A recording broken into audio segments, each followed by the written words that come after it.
Бул күндөрү бүткүл дүйнө Астанага көз салып турат. Сары Арканын төрүндө канат жайган улуу тала дөөртүнө көпчүлүктүн көңүлү бурулуп турган кез. Борбор каланын спорт аянтчаларында шамдагайлык, интеллектуалдык күчмөн элдердин улуттук оюндары өтүп жатат. Ой чабытты чыңдап, кыракылыкты талап кылган байыркы оюндардын бири чука атуу. Казакстандын курама командасы биринчи турдан эле ата-баба мурасынын татыктуу мураскерлери экенин көрсөттү. Монголиялык атаандаштарын 2-0 эсебинде таза утту. 12 өлкөдөн 39 команда жеңишке жетишүүгө үмүттөнүүдө. Эми Казакстандын курама командасы Өзбекстандан, Испаниянын, Грузиянын жана Венгриянын оюнчуларынын алдында өз чеберчилигин далилдеши керек. Белгилей кетсек, бул оюн Мажар өлкөсүндө абдан популярдуу. Венгриянын курама командасынын мүчөсү өлкөдө чука атууну каалагандардын саны өсүп жатканын айтат.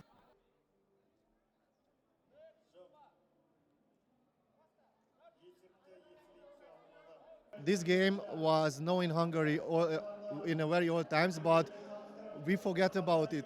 Бул оюн биз менен байыртадан бери келе жатат. Бирок тилекке каршы кийинчерээк унутула баштап, массалык ойноодон калдык. Улуу муундун аркасы менен сакталып, кайрадан жандана баштады. Азыр бизде Жанаргүл деген казак машыктыруучубуз бар. Быйылкы жылдан баштап ал венгриялык студенттерге чука атуу оюнун үйрөтүп келет. Талыкпай машыгып, командабызды түздүк. Өзбек оюнчуларына утулуп калганыбызга карабай, Испанияны 3-0 эсебинде жеңдик. Эми Грузия менен оюндагы жеңиштүү жолубузду үзбөөгө аракет кылабыз.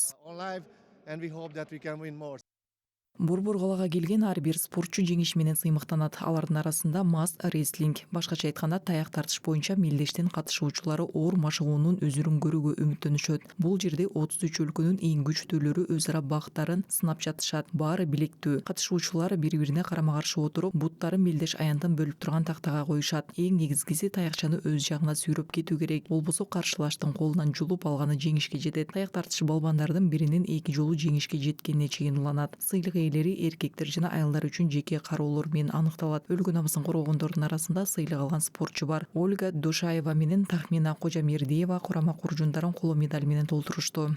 Бир жыл көлеминде болду осы спорт. Мен 1 жылдан бери бул спортко кызыгам. Алектенип жүргөнүмө жарым жыл болду. Окумуштуудай абдан кызыктуу спорт, абдан күчтүү атаандаштар болду. Айрыкча биринчи орунду алган кыргыз кызы жакшы даярданып келиптир. Чын жүрөктөн куттуктайм.